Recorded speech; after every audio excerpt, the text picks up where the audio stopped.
ခါခတိကိလုငိမ့်သည်ဖြစ်၍မတရားဖို့တရားနိဗ္ဗာန်ချမ်းသာတရားတော်မြတ်ကိုရပါလိုဤရှင်မယံပန်းသည်သံဃမစ္စေပဝေဒနာအဘုဆာမဒုတိယံပိမယံပန်းသည်သံဃမစ္စေပဝေဒနာအဘုဆာမတတိယံပိ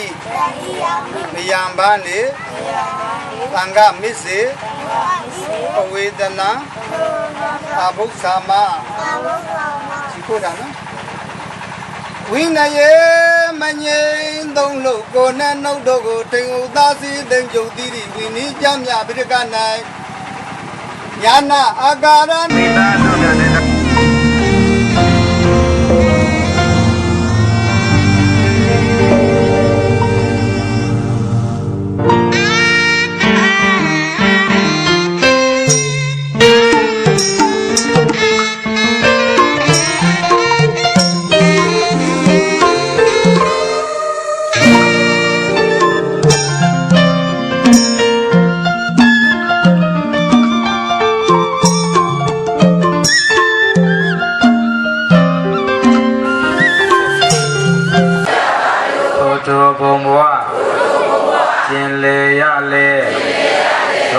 ဘေးဒံ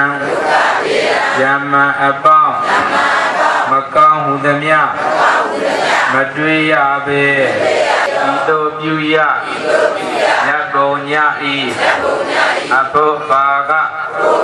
ဟုသမျှကိုတပိတော်များပေါ်၌ယေစုတရားတွင်ကြီးမားကုန်သောဒီပဘိုးဘွားဆရာသမားများအား၎င်းပိဟောင်းဆွေဟောင်းအဲချင်းပေါင်းတို့အား၎င်းဖေမျိုးညာတိ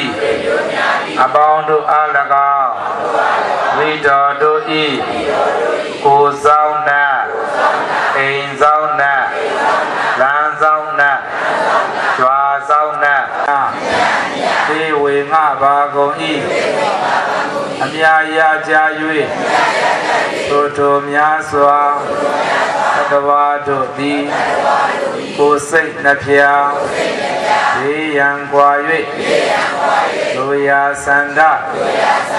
ဤဝကြကုန်သည်ဖြစ်ကြပါစေသော